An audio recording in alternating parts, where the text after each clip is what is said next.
I'm Kristen. For 3 years, I worked my heart out, sleepless nights, side hustles, saving every penny just to reach one dream, a Tesla Model S Plaid. The day I drove it out of the showroom, that electric hum rang like a victory song. I could already picture myself pulling into my parents' driveway in Raleigh, watching their faces freeze at the sight of the sleek beast I had earned. But that dream crashed head-on, literally. My cousin, let's call him Trouble, saw my car as nothing more than a toy. One night, he snatched the keys, thinking he'd take it for a little joy ride. By the time I saw it again, my Tesla was slumped against a pole. Its frame twisted like it was screaming betrayal. Trouble just crossed his arms, smirked, and dropped a line that felt like a gut punch. My parents will take my side, Kristen. Good luck. My blood boiled. 3 years of sacrifice, my pride, my moment, all shattered in one reckless stunt.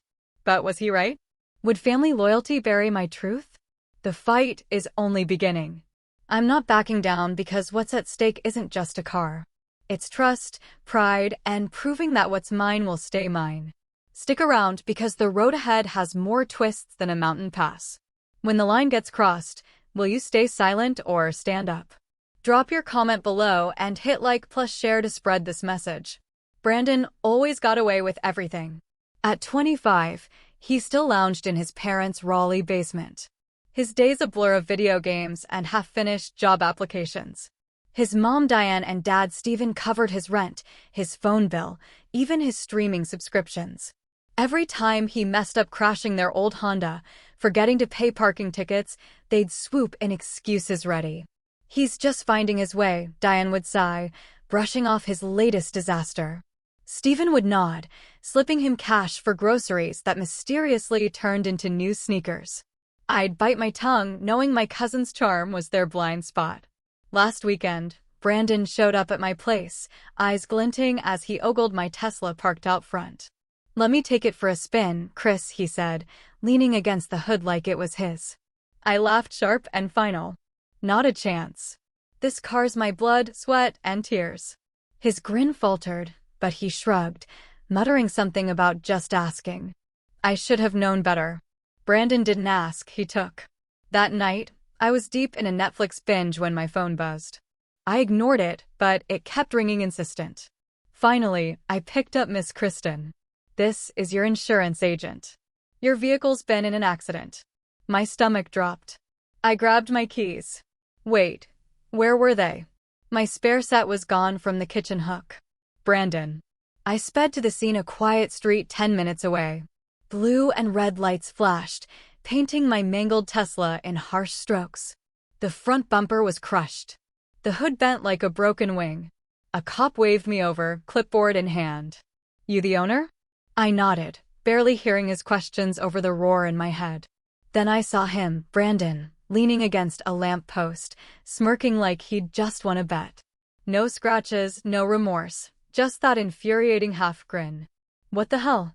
Brand and I snapped, storming toward him. The cop stepped between us, but I didn't care. "You stole my car." He chuckled, hands in his pockets. "Borrowed, Chris. Relax. It's just a car. Just a car." My voice shook. "I worked 3 years for this. You had no right." He rolled his eyes unfazed. "Cry about it. Diane and Steven will smooth it over. They always do." The cop scribbled notes, glancing between us. I wanted to scream to shake that smug look off his face, but I held back. Yelling wouldn't fix my car or the betrayal. I turned to the officer. He took it without permission. "That's theft." Brandon's smirk didn't waver. "Prove it," he said, low and taunting. My phone buzzed again. Another call from the insurance agent. "We'll need your statement, Miss Kristen, and the driver's." I glared at Brandon, who just shrugged like this was all a game. The cop handed me a form, his face neutral. "Sort it out with your insurer and maybe keep your keys somewhere safer." I clenched the paper, my knuckles white. Brandon sauntered off, whistling as if he hadn't just shattered my biggest achievement. Diane and Steven would probably back him like always. But this wasn't a parking ticket or a busted fender. This was my dream, my proof I could do it on my own. And he thought he could walk away. I drove home in a borrowed sedan, the silence heavy. My Tesla was towed, my savings on the line, and Brandon's laugh still echoed in my ears. But I wasn't done. If he thought family ties would bury this, he was dead wrong. I'd fight for my car, my pride, and the truth. The next morning, Mom's call woke me up. "Kristen, come to the house." Diane said, her voice tight. "We need to talk about Brandon." I gripped the phone, already dreading the lecture. An hour later, I pulled into their Raleigh driveway, the borrowed sedan. A bitter reminder of my total Tesla. Mom and Dad were waiting in the living room, their faces a mix of concern and expectation. Brandon wasn't there, probably still sleeping off his stunt. "Sit down, honey." Mom started patting the couch. "We know you're upset, but family forgives family." I froze, my jaw tightening. Dad nodded, his arms crossed. "Brandon made a mistake. He's sorry, Chris. Let it go." "Sorry," I snapped. "He stole my car, crashed it, and laughed in my face." "That's not a mistake. It's a choice." Mom sighed, her eyes soft but unyielding. "He's young. He's learning. You're stronger than this, Kristen. Be the bigger person." I wanted to scream. Be the bigger person. I'd heard that line before.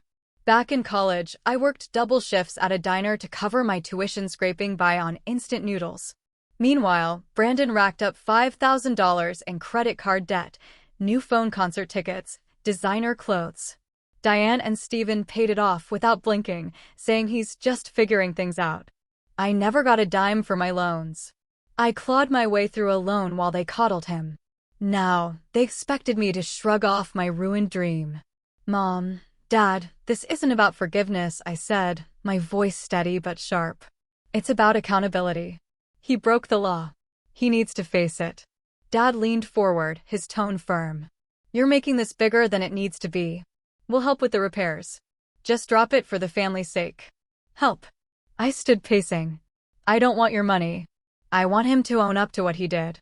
Mom's face hardened. "You're being selfish, Kristen. He's your cousin." Selfish. The word stung, but it also lit a fire. I grabbed my keys and left, their disappointed stares burning into my back. I wasn't bending. Not this time. At work, I slumped into my office chair, the weight of it all crushing me.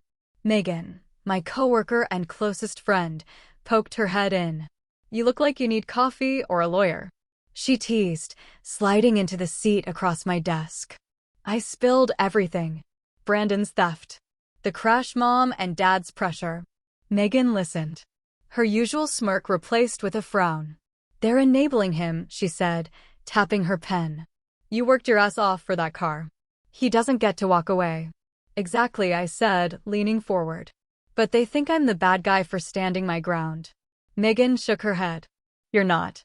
Look, my brother pulled crap like this once, borrowed my laptop, lost it, and my parents let it slide. I made him pay me back every cent. You set boundaries or they'll keep walking over you." Her words hit hard. Boundaries. I'd never set them with Brandon. Not really. I always let his charm or Mom's please soften me. But this was different. My Tesla wasn't just a car. It was proof I could build something on my own. Brandon didn't just dent metal. He dented my pride. "What's your next move?" Megan asked, her eyes sharp. I took a deep breath. "I'm filing a police report. Theft, reckless driving, whatever sticks. And I'm telling the insurance company everything. No more protecting him." Megan grinned. "That's my girl. Need me to proofread the statement?" I laughed, the first real laugh in days. "Maybe, but I'm not stopping there. If Mom and Dad want to shield him, they'll have to explain it to a cop." She nodded, standing. "You've got this. Don't let them guilt you into backing down." Alone again, I stared at my laptop, the insurance claim form open. My fingers hovered over the keyboard. Filing this report would change things, maybe forever. Mom and Dad might not forgive me. Brandon might double down. But I wasn't the one who broke trust. I'd spent years proving myself, and I wouldn't let anyone, not even family, erase that. I started typing each word, a step toward reclaiming what was mine. I drove to the insurance office downtown. The Raleigh building loomed ahead, all glass and steel, a stark contrast to the knot in my stomach. I clutched my phone, the screen glowing with the text I'd sent Brandon days ago. "No way you're driving my car." Not happening. That message was my lifeline. Now, inside, the receptionist pointed me to Paul Bennett's office, a corner room with too many files and a coffee mug that read, "Claims happen." Paul, a middle-aged man with wire-rimmed glasses, looked up from his desk. "Ms. Kristen, take a seat." I slid into the chair, my folder of evidence in hand. "I'm here about my Tesla. It was stolen and crushed." Paul raised an eyebrow, adjusting his glasses. "Stolen. The report says a family member was driving. Without permission," I said, my voice firm. "My cousin Brandon. I told him he couldn't borrow it. I have proof." I handed him my phone. The text to Brandon timestamped and clear. Paul scrolled, his expression neutral but attentive. "This helps," he said, jotting notes. "You're filing for unauthorized use." "Exactly." I leaned forward. He took my keys, crashed my car, and walked away like it was nothing. "I need this on record." Paul nodded, pulling out a form. "Unauthorized use is serious. If approved, it could shift liability to the driver. But family claims get messy." "You sure about this?" I didn't hesitate. "I'm sure. He needs to be held accountable." He typed, his fingers quick on the keyboard. "I'll need your statement, the police report, and this text." "Any witnesses?" I shook my head. "Just me and him at the scene." The cop saw his attitude, though. Paul made another note, his face unreadable. "We'll review it. You'll hear back in a week, maybe sooner." I left his office, my heart pounding, but steady. This wasn't just about the car anymore. It was about drawing a line. Back at work, I found Megan at her desk, her eyes lighting up when I walked in. "So, how'd it go with the insurance guy?" I dropped into my chair, exhaling. "Filed the claim," showed them the text. "The agent, Paul says, it looks solid, but family drama complicates things." Megan snorted, tossing her pen onto a stack of papers. "Complicates. Brandon stole your car, Chris. That's not drama. That's a crime. He needs to learn he can't just take what he wants." I nodded, her words fueling my resolve. "He's never faced consequences. Mom and Dad always bailed him out." "Not this time." "Good," Megan said, leaning back. "You know what my mom used to say? If you don't teach people how to treat you, they'll decide for you. Brandon's been deciding for too long." Her words hit deep. I'd let Brandon's antics slide before, small things like borrowing my stuff without asking or dodging chores at family gatherings. But this was different.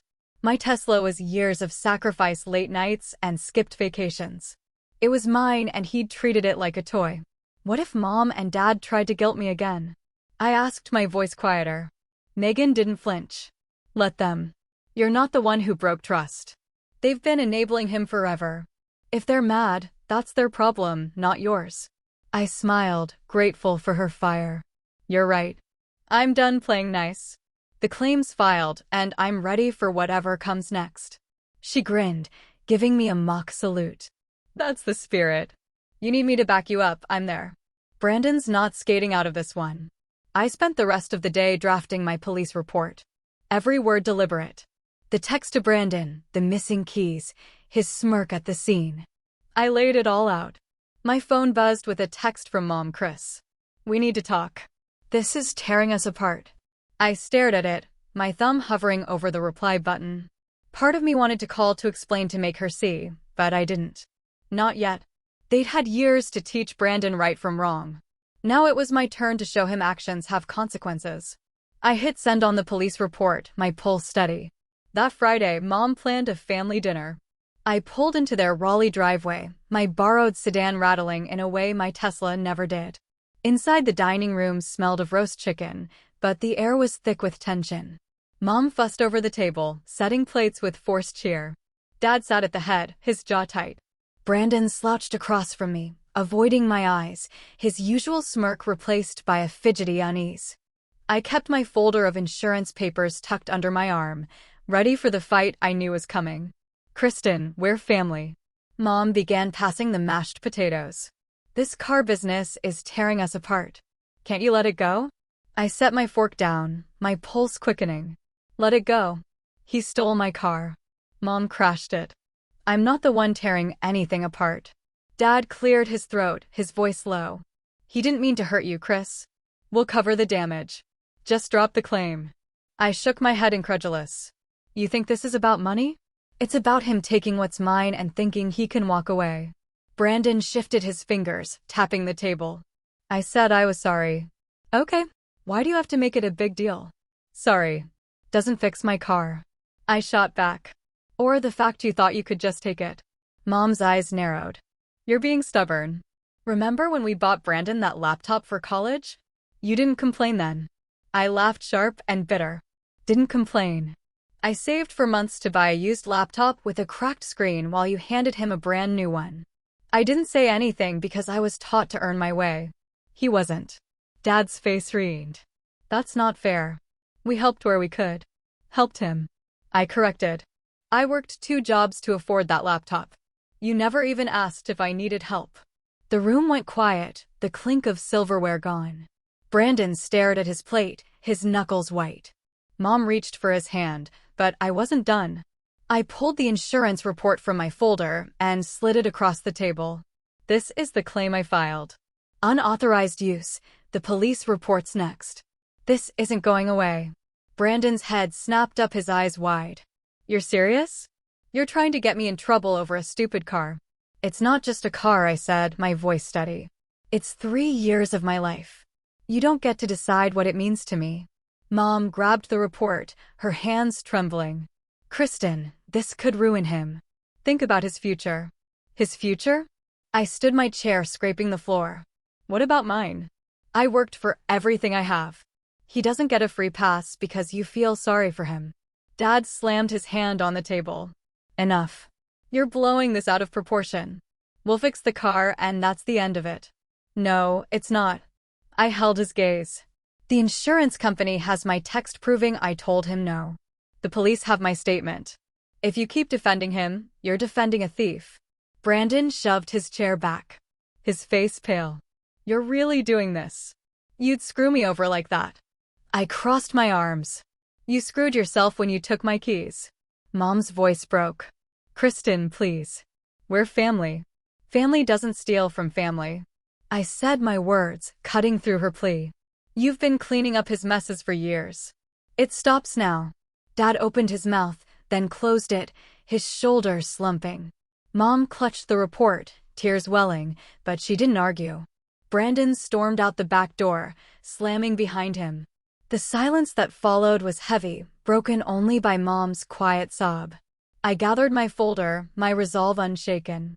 I love you both. But I'm not backing down. He needs to learn. Dad stared at the table, his voice barely a whisper. You're making this hard, Chris. I didn't make it hard. I said he did. I left them sitting there, the untouched dinner cold. Driving away, I felt the weight of their disappointment, but it didn't sway me. This wasn't about revenge. It was about justice. 3 days later, Brandon pounded on my door. I opened it, and there he was, eyes, wild hair, a mess. Nothing like the smug cousin who'd laughed off my wrecked Tesla. Chris, you got to help me, he blurted, stepping inside without asking. I crossed my arms, blocking his path. Help you after everything you pulled. He paced my living room, hands tugging at his shirt. The insurance claim, the police report. You're ruining my life. Just drop it, please. His voice cracked desperate, but I felt no pity. Why should I? I asked, my tone cold.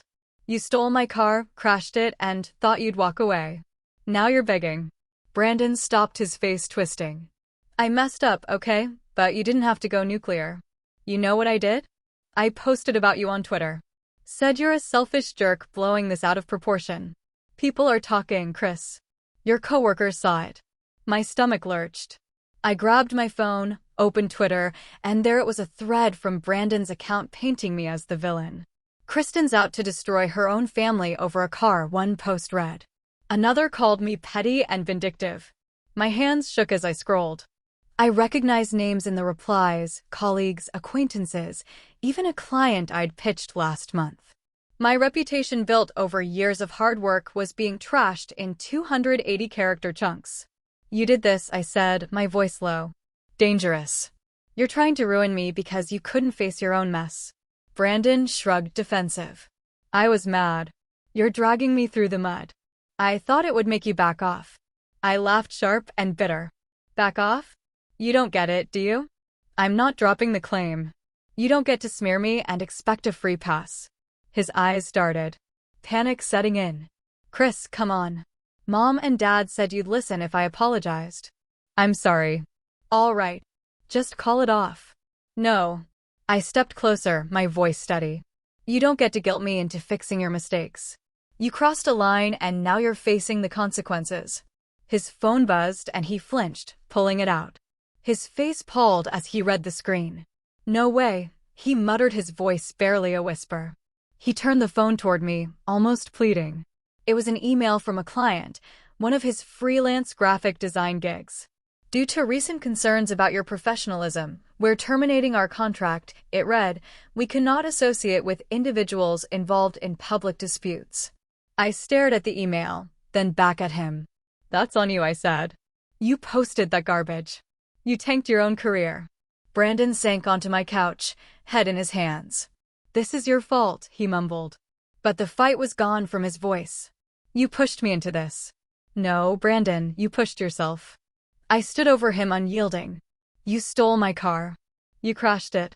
You tried to turn my colleagues against me. And now you're losing clients because you couldn't own up to it. He looked up, eyes glassy. What am I supposed to do now? I'm screwed. Figure it out, I said. Like I did when I worked 3 jobs to buy that car. Like I did when Mom and Dad bailed you out but left me to fend for myself. You're not a kid anymore. Act like it. He stood, his shoulders slumped, and shuffled toward the door. You're heartless, he said, but it sounded more like a plea than an insult. Then why are you here begging? I shot back. He didn't answer, just left the door clicking shut behind him. I sank into a chair, my phone still open to his Twitter thread. The replies stung people I worked with, people I respected questioning my character. But I wasn't the one who'd lied or stolen. I opened my laptop and started drafting a response, not to argue, but to set the record straight. My truth wasn't up for debate. Weeks later, Brandon's life unraveled. The insurance company's final notice landed like a sledgehammer. $30,000 in damages, his name on the bill. No more dodging, no more excuses. His freelance hustle, already battered by one client's cancellation, took another hit. A major design contract, his biggest yet, slipped away when the client emailed, "We've reconsidered due to your recent conduct." Brandon's social media bravado, once his calling card, had turned toxic, costing him work he couldn't afford to lose. Mom called me, her voice strained. He's in over his head, Chris. We can't help him this time. The house payment's eating us up and Dad's hours got cut. I leaned against my kitchen counter, staring at my silent phone. He dug his own hole. Mom, he needs to climb out. But he's family, she pressed, almost pleading. Can you talk to the insurance people? Make this go away. No, I said, my voice firm. He made his choices. I'm not cleaning up his mess, she sighed, defeated. You've changed, Kristen. Maybe, I said.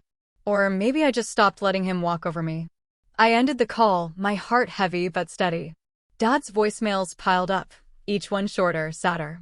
Call us back, Chris, he said in the last one. I didn't. I muted their texts, blocked their numbers, and felt a rush of clarity. For years, I'd tiptoed around Brandon's chaos, swallowing my anger to keep Mom and Dad happy. No more. Cutting them off wasn't cold. It was survival. My apartment felt lighter, like I'd shed a shadow I'd carried too long. At work, I overheard whispers about Brandon's latest Twitter meltdown.